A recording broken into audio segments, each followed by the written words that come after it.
Sejam bem-vindos ao Expressão em Foco, espaço onde nós exploramos as nuances do comportamento humano, as nossas histórias por trás das nossas ações.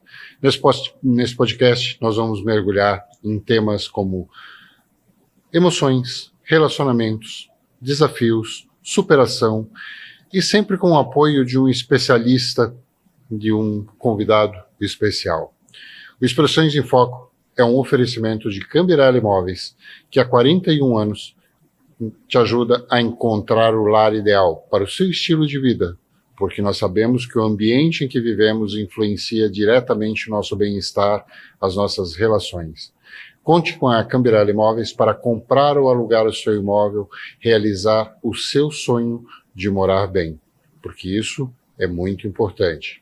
Temos o apoio também da Odonto Zunino, que há 23 anos cuida do seu sorriso com excelência e profissionalismo. Um sorriso bonito e saudável é fundamental para a nossa autoestima e para a nossa confiança. A Odonto Zunino te ajuda a sorrir com mais segurança e a conquistar seus objetivos com mais leveza. Contamos também com o nosso agradecimento especial à Resiliente Terapias e Fisioterapia. Há 10 anos, eles oferecem ferramentas e cuidados para você lidar com desafios da vida de forma mais positiva. A Resiliente Terapias e Fisioterapia ajuda no combate às dores, às lesões, com profissionais altamente gabaritados. Fica ali na Fazenda do Max.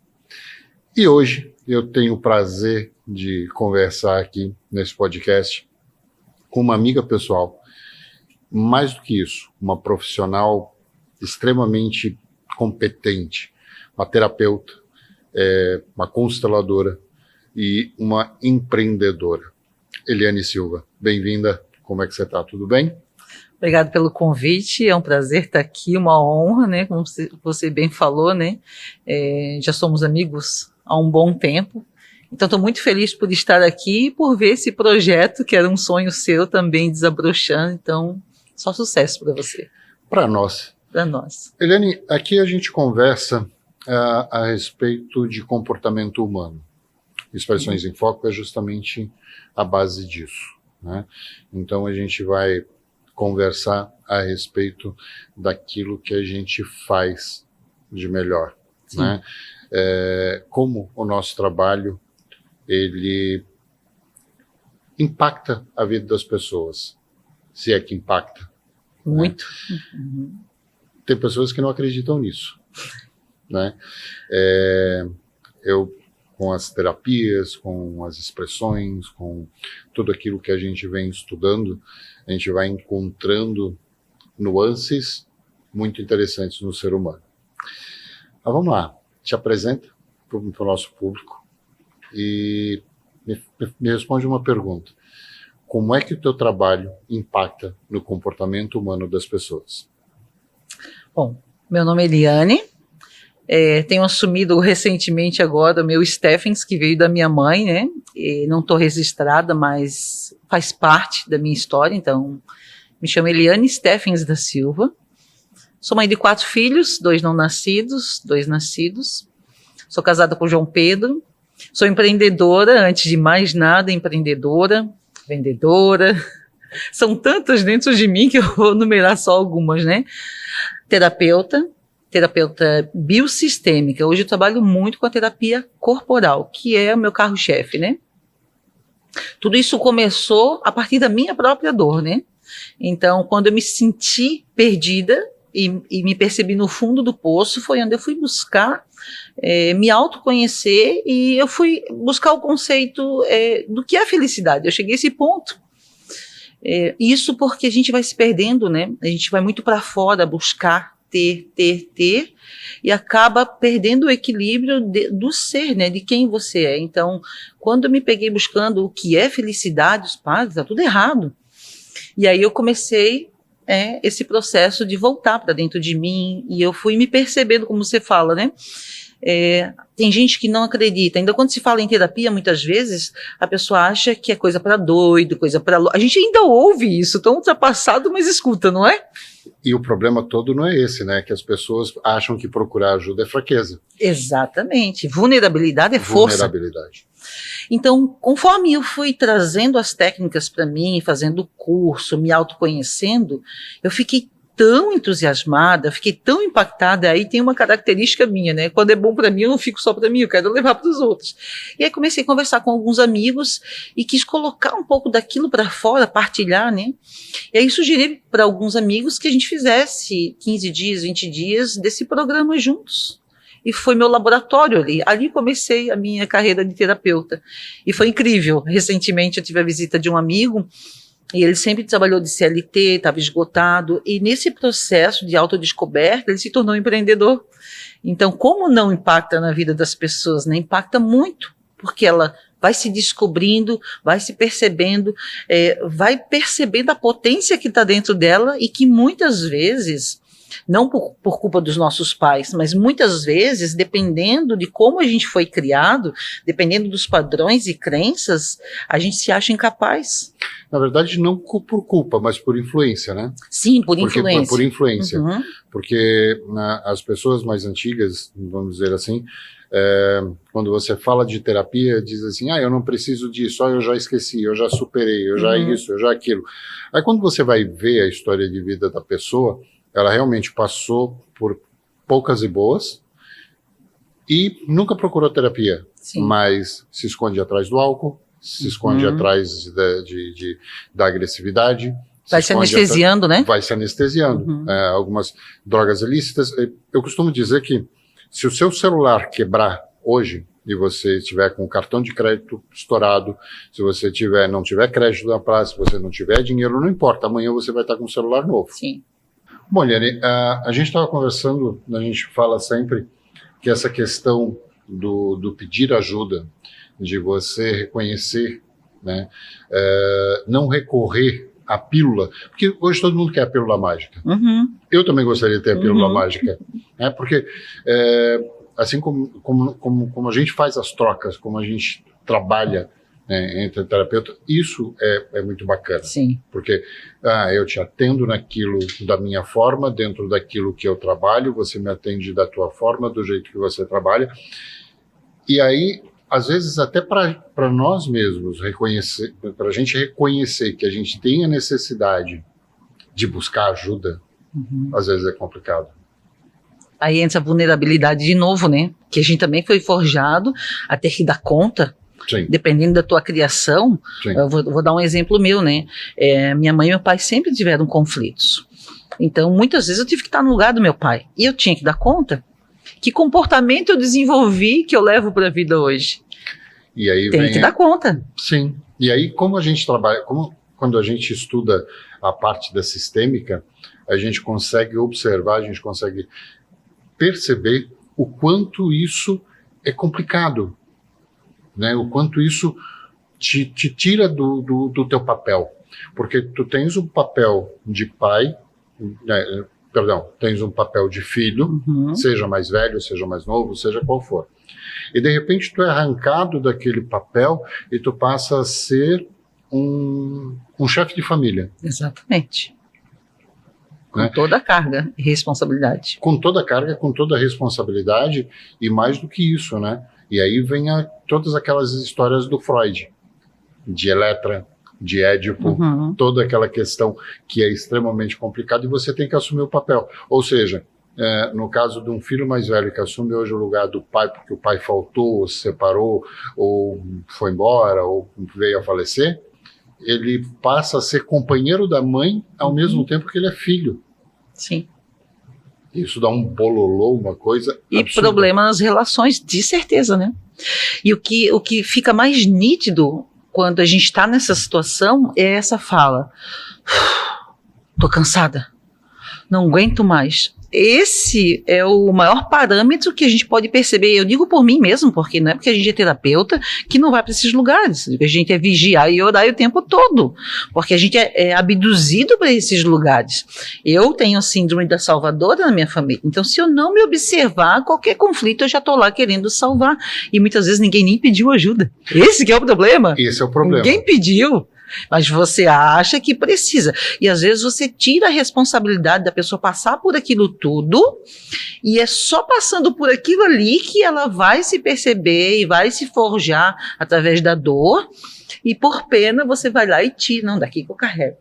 De novo fora do lugar, né? Então essa frase, ai, não aguento mais, tô muito cansada, tá pesado, é a fase que me norteia. Quando eu me percebo, nossa, tá insuportável, tá cansado, eu paro tudo, começo a respirar, me centrar, voltar pro corpo e perceber aonde que eu fiz demais.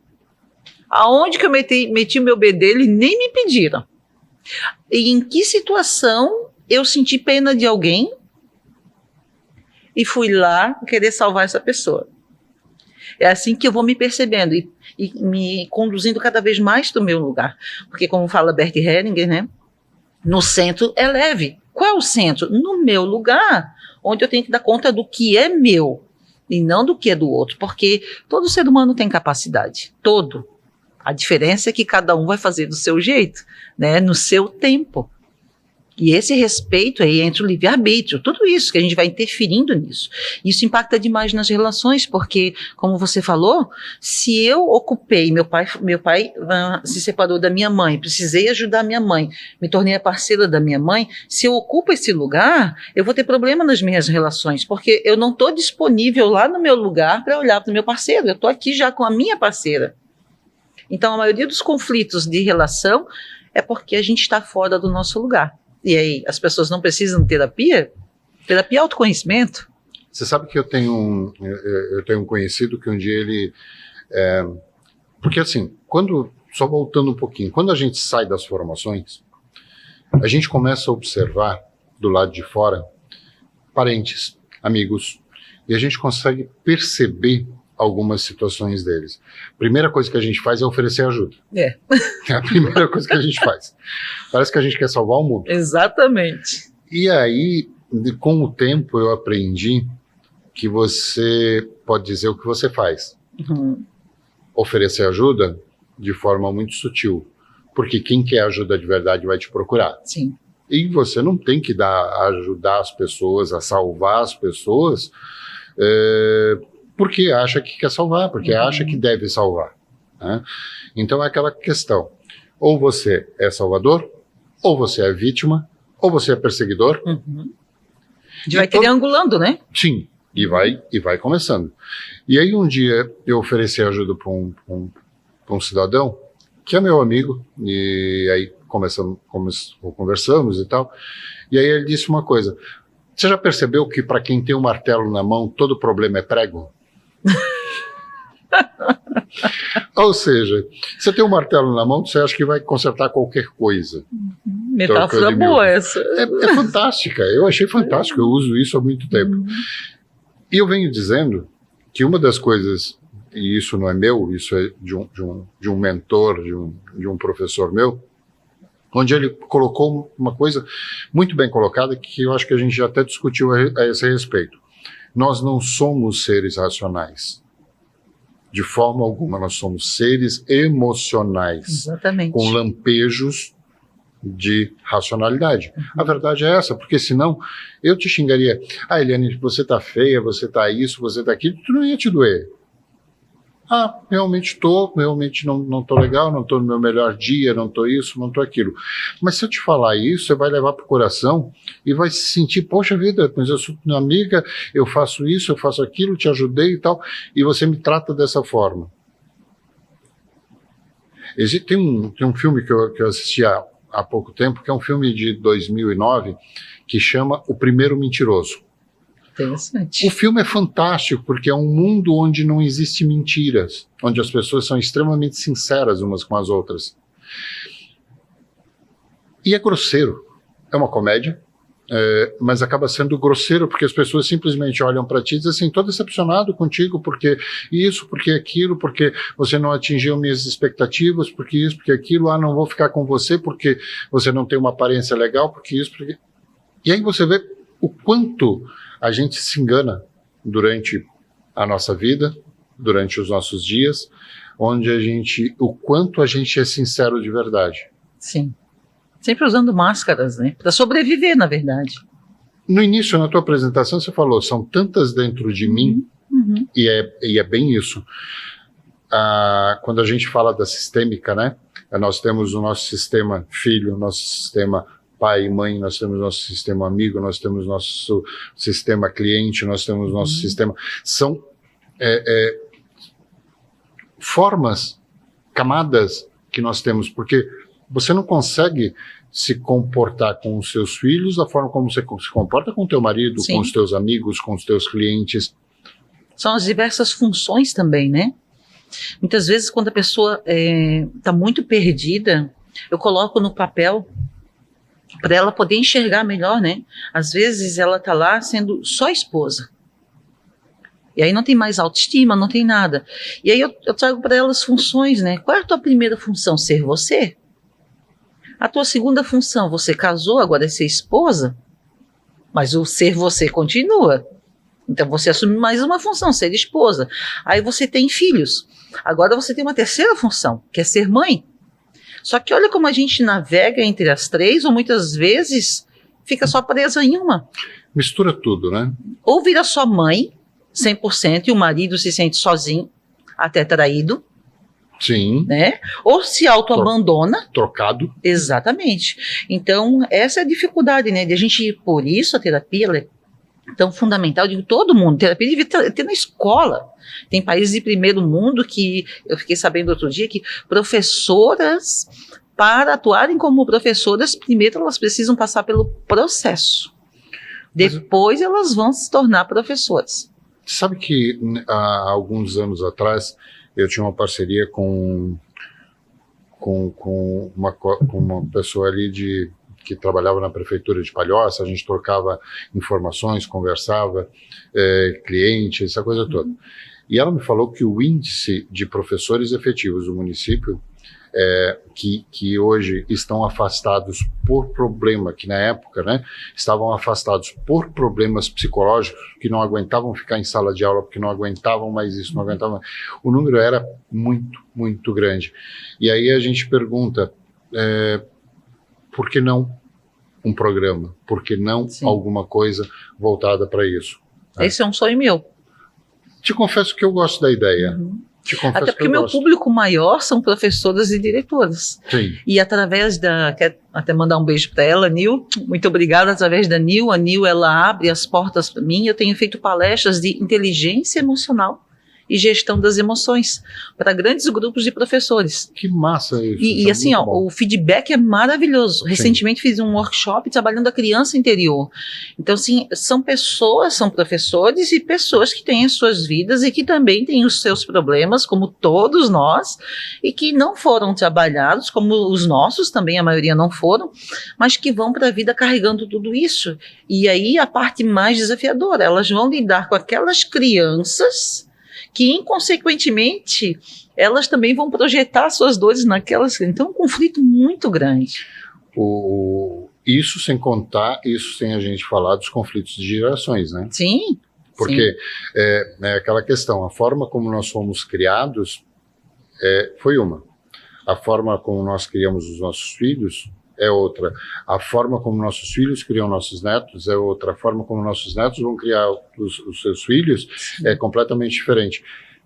Então, dentro desse avanço tecnológico todo, dentro de toda essa história, porque outro dia eu conversava com um grupo do Rotary de Palhoça e a gente fez um ciclo de palestras com eles e a reclamação maior dos pais hoje é: meu filho não sai do quarto, meu filho não sai do computador, meu filho não sai do celular, meu filho não sai do videogame, meu filho não sai disso. E aí eu conversava com eles e eu perguntei o seguinte: olha só, no nosso tempo de crianças, a gente brincava na rua. Sim. A gente jogava bola na rua. Subir em árvore. A gente corria, brincava de esconde-esconde, a gente brincava de pegar, a gente brincava com isso. Na rua, no meio da rua. Quem é que tem a coragem hoje de deixar o filho ir com os amiguinhos, pegar uma bola, fazer trave lá de sandália de dedo, da forma como a gente fazia, jogar taco, no meio da rua? Quem é que tem coragem? Cara, as crianças vão passar mais tempo com a bola na mão, do lado da calçada, para os carros passarem, do que fazendo realmente, do que brincando. Sim. Então, mudou a história. Hoje a gente tem parques fechados para isso. Hoje não tem mais aquela liberdade. Quem é que tem coragem hoje de ir para deixar os filhos irem 3 quadras, 4 quadras, né, à frente, para uma quadra de futebol, para fazer alguma coisa? Os pais sempre estão juntos. Né?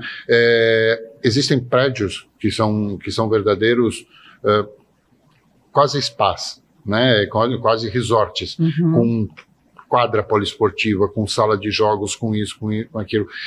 Você entra dentro do prédio, essas áreas não são utilizadas. Agora imagina, as crianças, muitas vezes os pais não têm confiança de deixar as crianças saírem de dentro do apartamento para ir para a quadra, brincar com pessoas, com crianças que moram ali dentro, porque não tem essa confiança. Então houve a mudança e as crianças tiveram que se adequar a isso. Sim. Eu acredito que também essa fase que a gente viveu da Covid impactou muito nisso também. Né? A gente retrocedeu muito nisso também, ficando um tempo mais confinado, e aí quando a gente tem essa tecnologia toda, o pensamento está acelerado, é tudo muito rápido, acho que isso também contribuiu. Mas veja só, você está falando, né, das crianças que ficam em casa, que ficam na TV, que ficam no celular. Então veja bem, o índice de ansiedade lá em cima, depressão nas crianças. E o que isso tem a ver com o corpo? Tudo. O que a gente fazia? Rua, movimento, um corpo em movimento, um corpo trocando energia. E nós somos seres interacionistas, a gente precisa um do outro para fazer as trocas. Então, a gente perdeu o movimento do corpo, que é onde entra o que eu falei, né, que hoje a menina dos olhos, a bioenergética na minha vida. Quando Sim. eu vou trabalhar o toque, a massagem corporal, eu vou ajudar as pessoas a saírem desse mundo mental que a gente está nesse excesso de informação. Então a gente deixa o corpo e fica aqui no mundo mental. Então a gente se desconecta do corpo. Aqui começam as crises de ansiedade. Sim. Também porque se desconectar do corpo é uma forma de eu não sentir as dores, os traumas, as mágoas, tudo isso que a gente vinha falando, que a gente vai se anestesiando com álcool, drogas, ou comendo, ou comprando roupa, preenchendo buraco. Então essa desconexão do corpo, o corpo e a mente precisam estar juntos. E isso a gente vê agora, eu tendo, como eu falei, muitas professoras, a gente vê no relato das professoras. As crianças não querem mais ficar brincando por muito tempo, elas logo descartam. Por quê? Ó a tela. Não gostei, tira. Não gostei, tira. Você me lembrou uma coisa, né?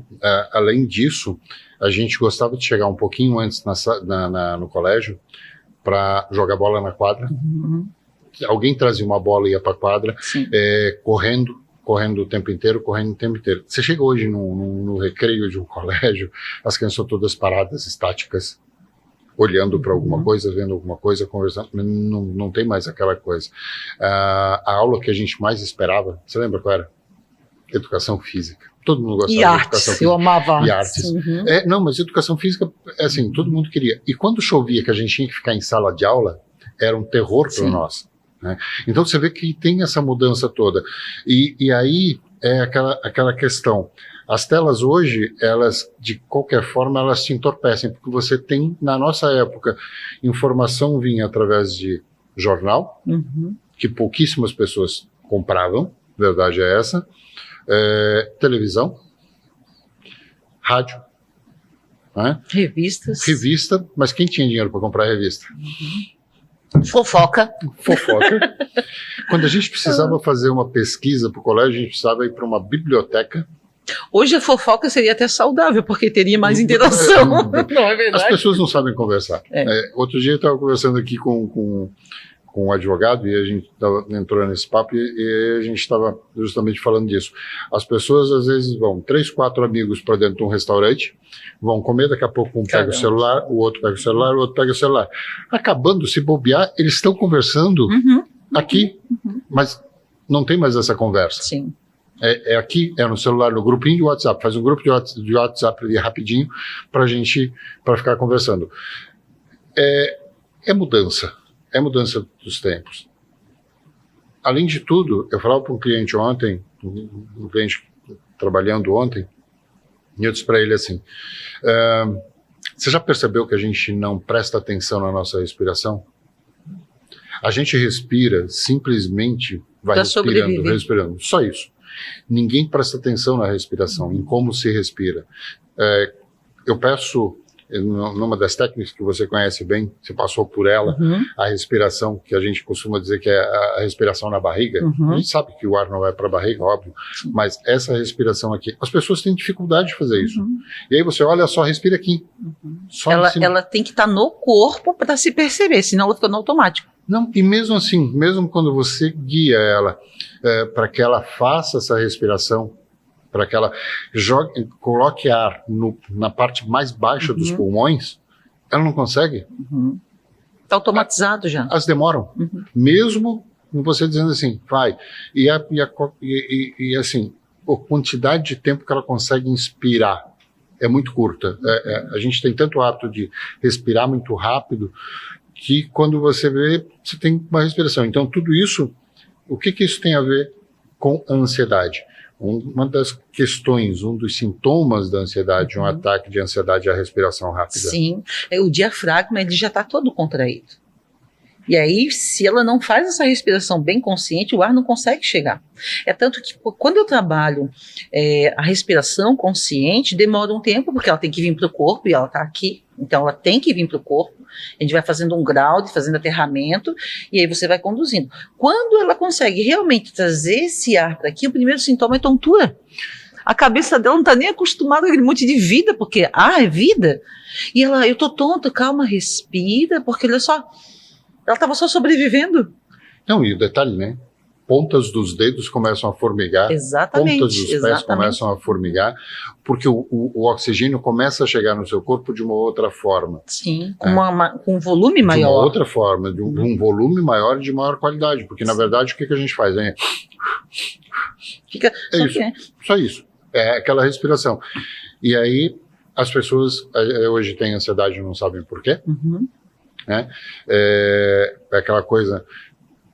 Tu já foi no lugar que a pessoa fica com a perna assim? Já. Eu fico analisando, eu já começo a me dar... Me solta, não é meu. Totalmente ansiosa. Ou é o dedo batendo, ou a perna assim. Tamborilando aqui. Nossa, aí você olha aquele corpo assim, dá uma tristeza, né? O nível que tá aquele corpo suportando é uma pressão, é um barril pronto para explodir.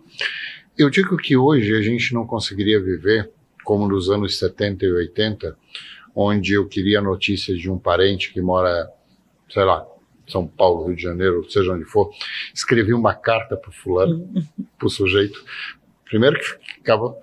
Não tinha, a maioria das pessoas não tinha máquina de escrever, então era na mão mesmo. Escrevia a carta, lá 2, 3 páginas, colocava no envelope e botava no correio.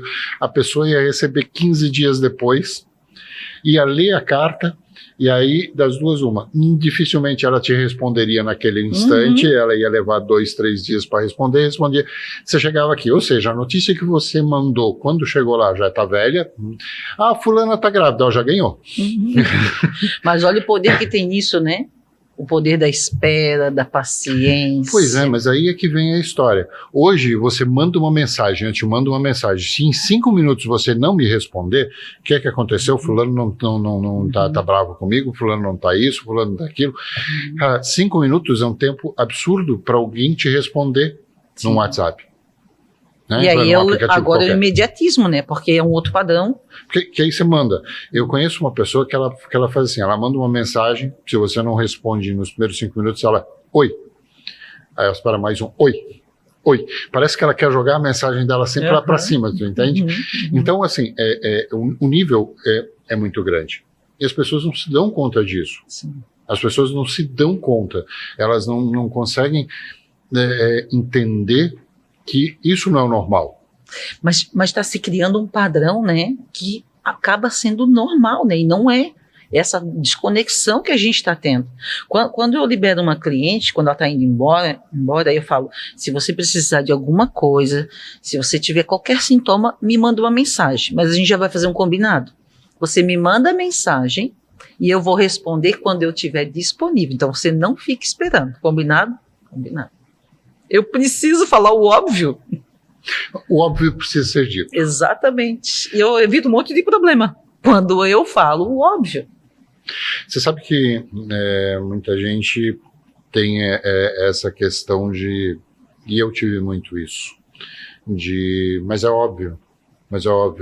E aí um dia um professor chegou para mim e disse assim, o óbvio precisa ser falado, o óbvio precisa ser dito, porque o que é óbvio para ti pode não ser para aquela pessoa. Sim. Muitas vezes ela está no piloto automático, nem se deu conta. Mas quantas vezes a gente está no piloto automático? A maior parte do tempo, né? Um dos filmes que eu acho que foi muito inteligente foi o Clique. Porque o Clique, ele traz justamente isso, né? Você apertando o botão ali no automático, fazendo as coisas no automático. Né? E aí vem aquela parte, a parte onde a gente entra nisso, onde nós entramos nisso como terapeutas, né? Eu com os meus processos, você com os seus, mas é assim, eu ouvi uma definição de trauma que eu gostei muito. O trauma é como se fosse uma tatuagem, só que o trauma é uma tatuagem na sua alma. Então uma tatuagem que a gente faz no corpo, você consegue colocar uma roupa por cima e cobri-la, você consegue passar um creme, uma maquiagem e esconder, você consegue fazer uma série de coisas para esconder isso. Sim. Assim como a nossa alma, assim como a gente faz com os nossos traumas, que é a mesma coisa. Apagar essa tatuagem é um processo um pouco diferente. É possível. E você não vai apagar um trauma. Vai ressignificar a história, né? Vai entender a história por trás dele, né? Sim. E aí, como é que o que isso tem a ver com o piloto automático? É que o nosso cérebro, a gente já discutiu bastante sobre isso, nosso cérebro, ele quer nos ajudar. O que ele quer, na verdade, é o nosso bem-estar, é a nossa felicidade. Só que quando ele não encontra, ele entra na compulsão, a repetição do piloto automático, das nossas decisões. Sim. Então, nós sempre tomamos as mesmas decisões para os mesmos problemas, de forma, né, totalmente, não é aleatório. Se você me falar isso, eu vou te responder isso. Se você me falar isso, eu vou responder isso. Se alguém me fechar no trânsito, eu vou tomar tal atitude. Se alguém... Para aí. Tá, e quando é que você vai parar e pensar se essa é a melhor atitude? Aí, Rogério, que interessante. Aí entra essa parte que hoje eu me dedico um pouco mais, porque é tudo ligado, né? Tá tudo ligado, corpo, mente, a parte corporal. Que quando você vai trabalhar essas marcas que estão no corpo, porque o corpo é um livro, ele guarda tudo. Então você fala, já resolvi isso, mas você entrou no assunto, a pessoa cai em prantos. Tá no corpo. Então quando você vai trabalhando no corpo e vai liberando essas memórias corporais que estão ali, então vai identificando no corpo, toda vez que você libera, a pessoa ressente aquela tristeza, aquela dor, você ajuda ela a ressignificar aquela situação, é como se parte daquilo agora se esvaísse e começa a dar espaço para uma potência dentro dela. Então, quando a gente trabalha psique e corpo, o corpo ganha um lugar de potência e ajuda você a transformar os comportamentos. Então, tem cliente que diz assim, nossa, eu estou fazendo coisas que antes eu não fazia. Nossa, agora eu estou me posicionando? Agora eu estou dando limite? Mas por que ela não deu antes? Se ela fez, vou dar um exemplo, né? Uma cliente minha falou assim, eu faço 4 anos de psicologia. Fantástico, já adiantou o meu trabalho. Só que o corpo não ajuda ela sabe o que tem que fazer, sabe o caminho, mas continua patinando, porque o corpo não está indo junto, porque o corpo é esse lugar de potência. E aí quando a gente trabalha o corpo, ela já trabalhou a psique, está prontinha. Você trabalha o corpo, ela consegue enfrentar, ela consegue botar um limite, não, isso eu não quero. Então, é incrível quando a gente trabalha, né, mente e corpo, a potência que tem, e aí sim, uma mudança efetiva no comportamento. Isso é lindo. É integração, né? Exatamente. É integração. É aquela coisa, quando que a gente aprende, 95% das dores, dos problemas que nós temos no nosso corpo são gerados pelo nosso cérebro. Sim. E aí é a conexão.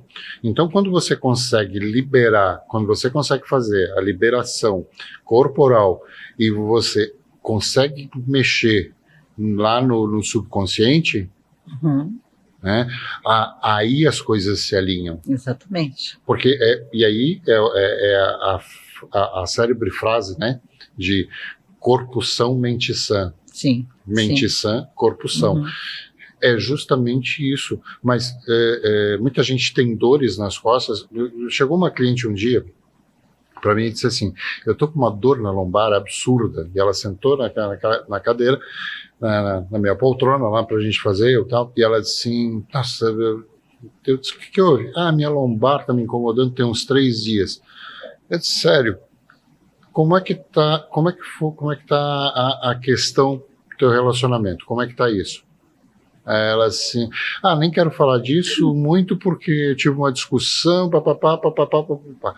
E aí eu disse assim, coincidentemente a dor começou logo depois disso, não foi? Aí ela parou, pensou, foi. Porque dor na lombar a gente conhece, a gente sabe que para as mulheres normalmente é desvalorização sexual. Normalmente dor na lombar de mulher, tanto de mulher quanto de homem. Você tem uma discussão. A primeira coisa que reclama, assim como o estômago, né? Então, só que se a gente entrar nisso, a gente vai muito longe. Mas enfim, aí é aquela questão. Mas se você está com uma dor lombar, o que é mais fácil fazer? Você ir ali na farmácia comprar uma Salompas. Ou fazer propaganda. Né? Um adesivo ou um determinado comprimido que exatamente. Tem que os famosos band-aids, né? E aí você coloca ali, passou, mas a questão está lá na sua alma, está lá no seu subconsciente. E é incrível que quando você traz a sua cliente para observar, a partir do momento que ela percebe, o corpo fala assim, já posso liberar, ela vai dar conta agora. É incrível. Assim, o corpo se autocura. Sim, e aí diz assim, sai de lá e diz assim, não está mais doendo. Exatamente. Por que será? Lembra da relação que a gente falou, não é corpo-mente? Corpo-mente. O corpo vai fazer pela gente o que a gente ainda não conseguiu perceber. A partir do momento que você volta para o corpo e você percebe da onde vem, é como se o corpo agora dissesse, pronto, agora é contigo, tu percebeu, tu sabe o que fazer, tô indo embora. Tá tudo certo. E aí a autocura, né, que está dentro de todo mundo, né? Exatamente. Mas para isso precisa autoconhecimento, terapia. As pessoas precisam acreditar nisso, né? E não é porque, e de novo, vem a história, e tem muita gente lá fora que está nos ouvindo e está dizendo assim, para eles é fácil, eles têm um martelo na mão, tudo é prego, eles querem martelar tudo. Mas quantas vezes a gente foi o prego? Muitas. Eu ainda sou prego. Mas a gente sempre está subindo, né? Evoluindo, todo mundo está evoluindo. E existe um preço para a evolução. É que todo mundo, de novo, a pílula mágica, né? Eu tenho um cliente que ele pergunta para mim, não tem como você me dar uma pancada na cabeça e falar, fazer alguma coisa, dar um passe de mágica aqui e resolver tudo? Não tem como, não tem como. Até porque, imagina o seguinte, hoje se você tem alguém atendendo, digamos que a pessoa tenha, vamos lá, 45 anos, por exemplo. Ela passou pelo menos 35 anos da vida dela sendo assim, porque até os 10 anos formou o caráter, aquela questão, então lá a partir dos 12 anos entra na pré-adolescência e junto com isso as mudanças corporais, tudo que muda, fluido, essa coisa toda, hormônios, tudo isso que vai mudando e eles não sabem como mexer com isso tudo, como lidar com isso tudo. Muitas vezes não tem confiança em perguntar para os pais e aí aprendem com os amigos e aí vira aquela bagunça. Então você passa 35 anos da tua vida tendo determinadas crenças, né? Por exemplo, pessoas que têm a crença, dinheiro não dá em árvore, dinheiro tem que ser suado, para você o trabalho dignifica o homem, e aí por aí vai, uma série de crenças. Você passa 30 e tantos anos da sua vida vivendo dessa forma. E o seu cérebro condicionado, te dando as respostas sempre. Como que muda isso num estalo de dedos? Isso não existe? Não. Você precisa de tempo. Por que as sessões terapêuticas normalmente são 1, 2 sessões por semana? Por quê? Justamente para o teu cérebro ele conseguir ir colocando e aprendendo novamente, reaprendendo, aprendendo a sair do automático. É um processo, né? Um processo. É que o nosso cérebro, ele é preguiçoso, e não é questão que ele seja preguiçoso, não estou falando mal dele, não. Ele sempre vai trabalhar para nos defender também, né? Sim. Algo novo já é uma ameaça. Exatamente, tem mudança. Se tem mudança, tem alguma coisa. Perigo aí. Tem perigo aí nessa história, né? Tem mudança. E sempre foi assim, por que mudar isso agora? Por que vai mudar agora? Não, e o detalhe, né? Ele tem que fazer, cuidar, né? De toda a energia. Ele distribui energia no nosso corpo. Então, se eu vou fazer alguma coisa diferente, como assim eu preciso pensar para respirar agora? Eu vou gastar energia pensando, fazendo com que a pessoa precise pensar. Não precisa, ela vive automático assim, tá tudo certo. Eu tomo essa decisão no automático e tá tudo certo. Eu digo assim, você escolher respirar ou respirar automático é uma questão de você escolher viver ou sobreviver. Você não está usando a tua potencialidade para tudo que você quer. Seja para ser abundante, para ser próspero, seja para usar a tua comunicação, seja para usar a tua mente com clareza, porque uma tensão mental ela te tira, igual um véu, te tira toda a clareza. Se você não consegue ter clareza das coisas, você está sempre no piloto automático, e piloto automático é em cima da história que você foi forjado. Minha história não foi fácil de vida. Então, se eu não observar o meu comportamento, eu vejo que eu estou repetindo as mesmas situações lá com meu pai, com a minha mãe. Muitas vezes a parte sexual, onde está canalizado a criação, os sonhos, está totalmente bloqueado e castrado. Por quê? Você ouve quando é pequeno, você não consegue, você não é capaz, você é um fraco, você é burro. A parte sexual que está ali na nossa virilha, no segmento da virilha para baixo, né? Está com uma tensão enorme ali. E ali não passa energia, é igual a respiração, ela não passa. E aí você, não sou uma pessoa criativa, eu começo, não acabo, porque não tem força nessa parte estrutural do teu corpo. E aí vem impotência, vem frigidez, vem ejaculação precoce, vem uma série de coisas que... A insegurança também vem dali, porque as pernas representam eu me sustentar sobre as minhas pernas. São nossos pilares, né? Exatamente. É o meu chão. Então, eu estou com dor nos pés. O que tirou teu chão?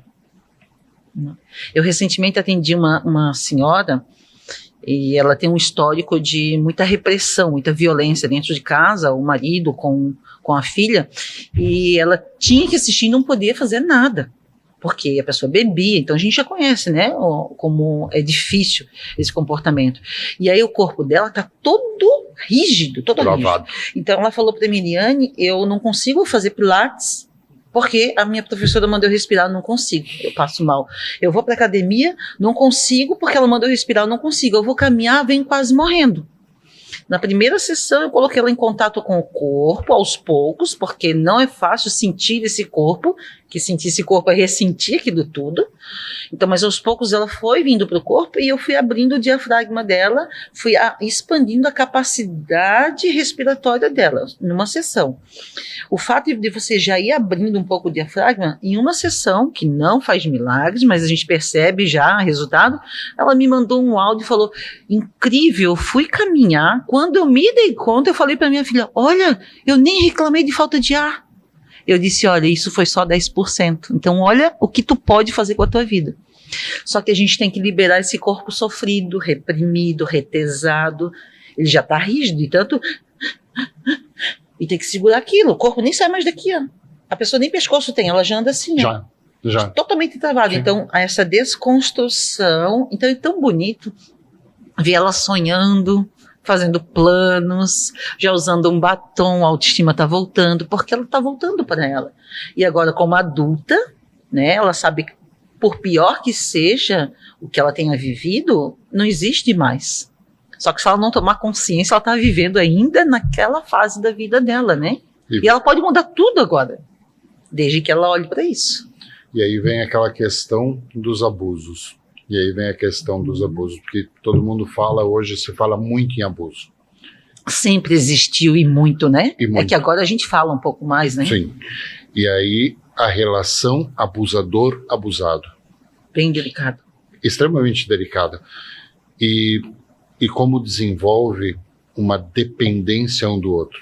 O abusado, mas o abusado ele absorve, ele precisa daquilo porque ele viu alguém da família dele sofrendo aquilo e hoje ele quer mostrar que ele é solidário, ele quer mostrar que ama aquela pessoa, e aí para amar ele tem que passar pelo mesmo sofrimento que a outra pessoa. Um modelinho, né? Foi o modelo dele, né? E quando a gente tá falando de abuso, não é só sexual, né? Não, É o psicológico é pior.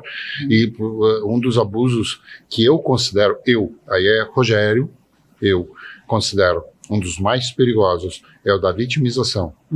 É aquela história assim, ó, sou casado contigo, faço abuso de alguma forma, psicologicamente ou de alguma forma, e um dia tu diz assim, vou te deixar, não me deixe, se tu me deixar eu vou morrer, tu vai ser culpado pela minha morte, tu vai ser culpado por isso, sabe? Eu sou um coitado, você que me obriga a fazer isso.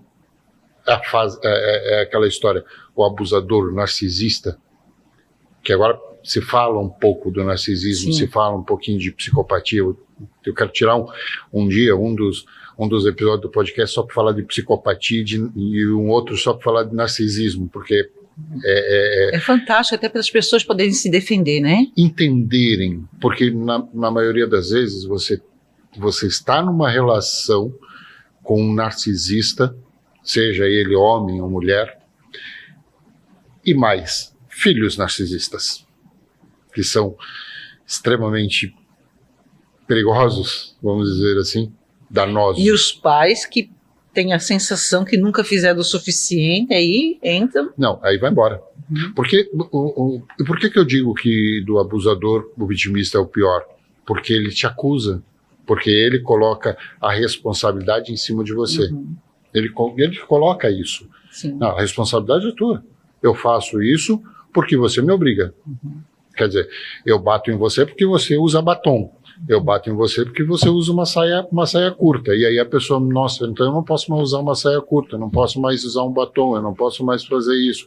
Ou eu não posso jogar futebol com os meus amigos, ou eu não posso... Sabe, entra numa relação absurda. E aí, de novo, voltamos àquela questão. Quem paga? Corpo e mente. Jogando só a responsabilidade para o outro, né? Quando eu faço essas palestras, para trazer um pouco da inteligência emocional, eu faço uma brincadeira, peço que todo mundo aponte o dedo assim, né? E esse é o lugar da vítima, então tudo ela aponta, foi fulano, foi fulano, foi fulano, foi fulano. Então é muito comum, né? Eu digo, agora traz o dedo de volta. Ó, esse é o único lugar que a gente pode sair disso. Quando você traz para você a responsabilidade, você cresce emocionalmente, porque não é o que o outro fez, é o porquê eu deixei que ele fizesse, que ganhos secundários eu tenho permitindo isso. Então eu vou ganhar migalhas de amor, vou ser vista, vou ser querida, vou ser amada, e se eu não tratar essa criança, eu vou estar sempre me submetendo a algo para trazer um pouquinho dessas necessidades da criança que até hoje eu não curei. Porque essa criança está aqui e a única pessoa que pode cuidar dessa criança é esse adulto. E é onde a gente fica transferindo para o outro, criando expectativas, se frustrando. Mas o outro não tem como preencher isso, porque ele também vem com o copo dele meio vazio e não cuidou nem dele. Então, como alguém pode fazer por mim o que eu mesmo não estou fazendo por mim? Então, vou trazer essa consciência, porque é um absurdo que a gente faz por ignorância, por não ter conhecimento, por não fazer terapia. Então, eu preciso entender que aquela criança que está necessitando ainda de algo, a única responsável por ela sou eu. Se eu não faço por mim, eu não devo esperar que o outro faça. Eu não amo, eu não cuido, eu não priorizo, porque o outro também é um reflexo do meu interno. Então eu digo para a pessoa, você culpa o outro está abusando de mim, mas já está aqui, ó, a energia do abuso está aqui, ó, pode abusar. Então o outro só lê isso, porque a energia está com você. Agora, começa a cuidar de você, começa a se priorizar, começa a se valorizar, né? A pessoa gasta dinheiro com tantas coisas fora, mas às vezes pagar uma terapia é muito. E é isso que vai transformar a vida dela. O resto está só anestesiando ela está vivendo nesse modo de sobrevivência, deixando de acessar toda a potência que está dentro dela. Então, qual é o maior investimento do mundo? Em mim. Mas aí vem aquela questão, cérebro. Aí vem esse carinha. Porque ele diz assim, para que você vai fazer terapia? Não precisa, tá funcionando assim, ele quer ficar na zona de conforto. Ele está na zona de conforto, e não é porque ele quer o teu mal, ele quer te defender, ele tem que gerir a energia que ele tem para todo o teu corpo, então não tem necessidade de você ir fazer isso. E aí é onde vem força de vontade, onde vem resiliência, onde vem isso tudo. Você estava falando disso, e eu estava aqui lembrando de algumas situações onde uma pessoa que é absolutamente normal, né? Costuma-se dizer de mulher que mulher tem dedo podre para homem. Só pega caco, parece curva de rio, só vem tralha, né? Só vem tralha. Na verdade, ela está programada para isso. Exatamente. Ela se programou. Ela larga umas, ela tem a necessidade. Poxa vida, eu não estou, ninguém está batendo em mim, ninguém está me xingando. Por que não estão me xingando? Isso. Eu preciso de alguém fazer. Não é o meu modelo. Vou buscar. E aí, poxa vida, mas aí você ouve dizer assim, mas tinha um cara tão gente boa, tão trabalhador, respeitador e tal. Não quero. Então não tá bom, eu quero o outro. Sabe que a sensação, às vezes entra uma pessoa legal na vida da gente, fora desse padrão, mas de alguma forma, como isso não faz parte do nosso padrão de experiência relacional, a gente não se sente merecedor. E a gente vai arrumar uma maneira de expulsar essa pessoa da nossa vida, se não tiver trabalhado essas dores. E aí vem a lei da reciprocidade. Porque as pessoas ficam juntas quando existe reciprocidade, quando você pode me devolver na mesma medida em que eu te dou. Porque a pessoa fala, mas eu te amo, mas o amor não é tudo, poxa. O amor não é tudo, o respeito é muita coisa, o companheirismo, o observar, o diálogo, o entender qual a necessidade do outro, isso sobrepõe ao amor. Essa semana eu estava falando para minha filha, antigamente os casamentos eram arranjados, você lembra dessa historinha? Sim, mãe. Então, olha só, a pessoa mal se conhecia. Claro, muitos casamentos não davam certo, mas quantos davam certo? Por que davam certo? Se eles nem se conheciam, não tinha amor. Porque eles foram aprendendo a conviver, a se respeitar e entender a necessidade um do outro. Isso é prazerosíssimo. O amor é uma consequência de tudo isso. Então, muitas pessoas são abusadas porque elas estão sendo manipuladas. Mas eu te amo, você é meu tudo. Mas eu estou lá sentando a ripa psicologicamente nela, emocionalmente, porque a gente ainda acredita que é o amor acima de tudo. Mas são só palavras, né? Exatamente. São só palavras. O amor é um comportamento. Você sabe que uma das frases melhores que eu ouvi foi: se eu tiver que falar que eu te amo para alguém, eu estou fazendo tudo errado. Não precisa ser dito. Não. É demonstrado, é carinho, é preocupação, é entendimento, é respeito. Um olhar já te disse, você me ama. Acabou. Não é? Acaba por ali, né? Acaba por ali. Poxa vida, fiz isso que não deu certo. Sabe? Você vai numa feira, você vai em algum lugar, você busca aquilo que você vai procurar, aquilo que o outro gosta, por uma gentileza, não por obrigação. Uma troca, né? É troca de energias, é troca de energia, é troca de gentilezas, é troca de tudo. Preciso ser, né? E aí voltamos à estaca zero, a gente volta lá no início daquilo que a gente estava conversando lá no início. A gente volta sempre nesse mesmo ponto. Sempre a gente vai olhar. Onde é que está isso? Amor está no coração. Desculpa, o coração é um músculo. Ele só responde. ele responde a estímulos.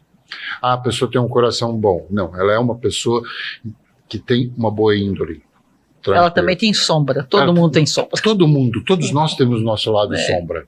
Todos nós temos. E tá tudo bem também, né? É por isso que a gente vai trabalhar para evoluir. Mas a gente precisa conhecer o lado sombra para conseguir reconhecer no outro lado sombra e você fazer a opção aceito, não aceito, quero ou não quero. Por quê? De duas uma. Duas coisas que eu lembrei. Lá no que eu quero voltar depois. Mas uma delas. Lá no início, quando eu comecei a fazer coach, a gente sempre trabalhava com as pessoas e falava de missão, visão e valores. Então você buscava os valores da pessoa, você buscava a visão da pessoa e você perguntava a missão da pessoa. E eu ouvi umas duas ou três, eu vou ser bem generoso. Eu ouvi algumas vezes perguntando para uma mãe qual era a missão dela, sabe o que ela me respondia? Ser mãe. Criar meu filho. Lembra da função? Ela esqueceu de todas as outras. Todas as outras. E foi justamente dela por isso própria, que ela... né? Sim. Que é a pessoa mais importante do mundo. Eu sou mãe, eu não sou mulher, eu não sou esposa, eu não sou amiga, eu não sou nada, eu sou só mãe. Eu estou no papel de mãe, né? E depois vem as funções que a gente fala. Mas, e aí a pergunta que eu fazia é assim... É um autoabandono. Absurdo, né? Legal, seu filho tem 20 anos... Está numa faculdade, está criado, sabe se vestir, sabe comer, sabe pegar transporte. Mas é o bebê da mamãe. Continua sendo o bebê da mamãe. Mas ele agora está criado, ele tem uma profissão, ele casou. Quer dizer que você pode morrer então, né? Acabou a tua missão. Você cumpriu a sua missão, parabéns, você cumpriu a sua missão. E agora? Sua vida acabou. Primeiro ela vai se sentir traída, né? Primeiro ponto. Me trocou por outra. Não, me trocou. E aí vem a questão da briga, da questão de noras e sogras, a grande briga. Né? São concorrentes. São concorrentes. A comida da minha mãe, Deus o livre, né? Que você fala para uma mulher que a comida da mãe dele é melhor que a comida da mulher dele. Deus o livre, né? Ele está perdido. Arrumou uma encrenca, vai dormir no sofá alguns dias. Ou se disser para a mãe que a comida da mulher é melhor. Destruiu a mulher. Destruiu. E aí o problema nas relações, né? Porque esse homem, que poderia ser uma mulher, esse homem, ele não segue disponível para as relações. Porque ele deve para essa mãe que cuidou dele a vida inteira. Você sabe Olha a consciência dessa pessoa. Liane, tem um caso que eu conheci, não foi meu, mas é de um colega que eu respeito muito, em que a mulher tinha 3 filhos, né? E 2 deles, os 2, o mais velho e o segundo, eles fizeram faculdade, empreenderam, foram tudo certo. O mais novo não tinha jeito. Ele começava uma faculdade, quando chegava no segundo ano ele desistia. Não quero isso. Eu quero... Começava outra. Não dava certo. Ele ia para uma empresa. Começava a trabalhar quando ele ia começar, e era extremamente esforçado, bom menino. Quando ele começava a galgar, ele saía da empresa, ele desistia.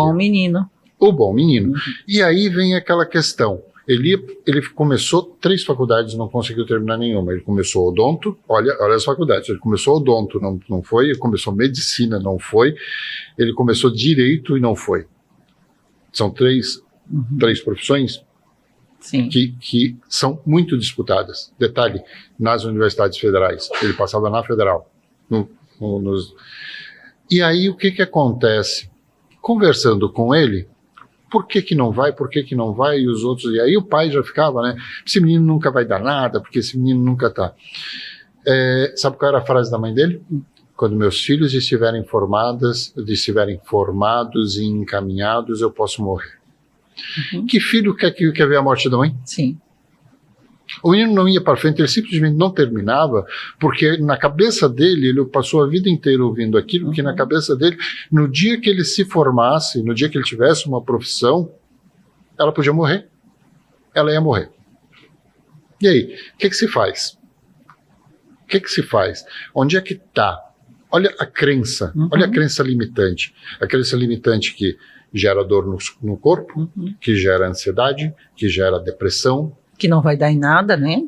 Que gera trauma, e aí em cima disso tudo, ouve os irmãos todos, porque é um vagabundo, porque é isso, porque o pai olha e nunca vai dar nada, porque não serve para nada, porque não quer, só quer festa, só quer bagunça, só quer isso, só quer aquilo. E aí? Como resolve isso? E tá lá salvando o sistema inteiro, né? Se colocando à disposição para salvar, não vai para a vida. É o salvador. Exatamente. Ele não vai para a vida porque ele precisa salvar, porque se a mãe morrer, acaba a família.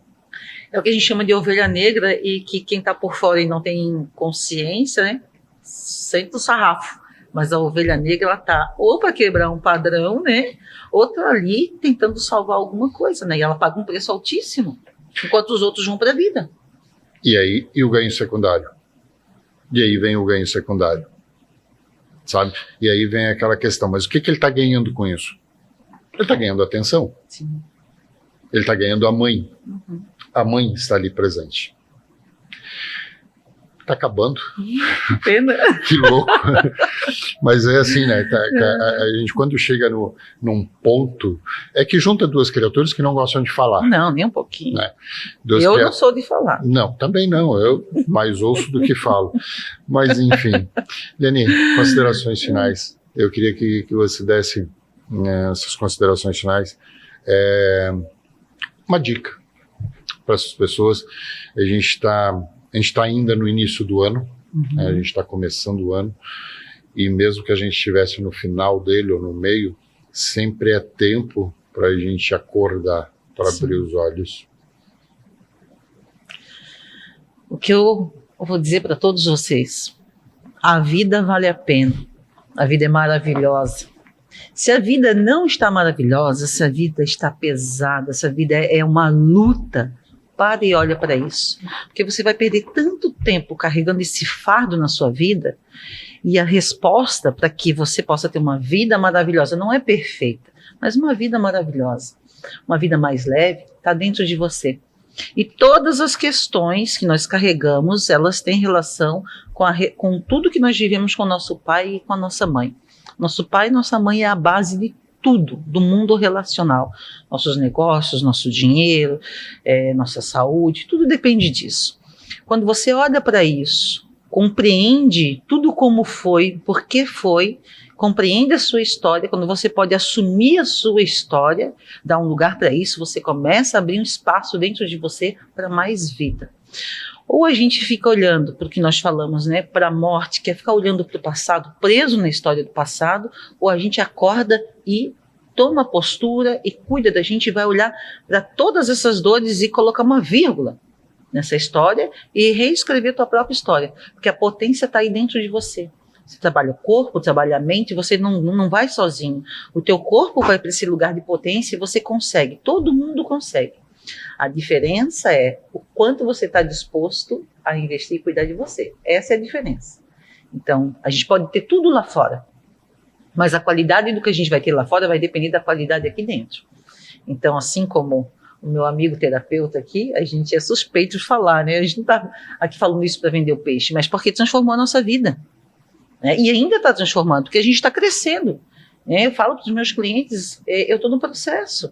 Então, eu levo o melhor que eu tenho, mas eu também estou no processo. E a gente tem que entender isso, que é para uma vida inteira, é um processo de uma vida inteira. Se você hoje não tem condições de fazer uma terapia, pelo menos compre livros. Estude, tem muito material na internet, né? Não tem desculpa para a gente não se melhorar. Hoje não tem mais. Bom, quero te agradecer por ter aceitado o convite. Foi bem em cima da hora, na verdade. Adoro um desafio. É bom, né? Eu quero agradecer aos nossos patrocinadores, a Cambirela Imóveis, 41 anos no mercado, a Zunino Odonto, que é nosso parceiro, 23 anos aí, cuidando do sorriso das pessoas, as terapias Resiliente Terapias, que é um grupo de profissionais fantásticos. Eu sou Rogério Pereira, sou terapeuta com foco nos transtornos emocionais graves e severos, e te aguardo no próximo episódio do podcast Expressões em Foco. Obrigado, até a próxima.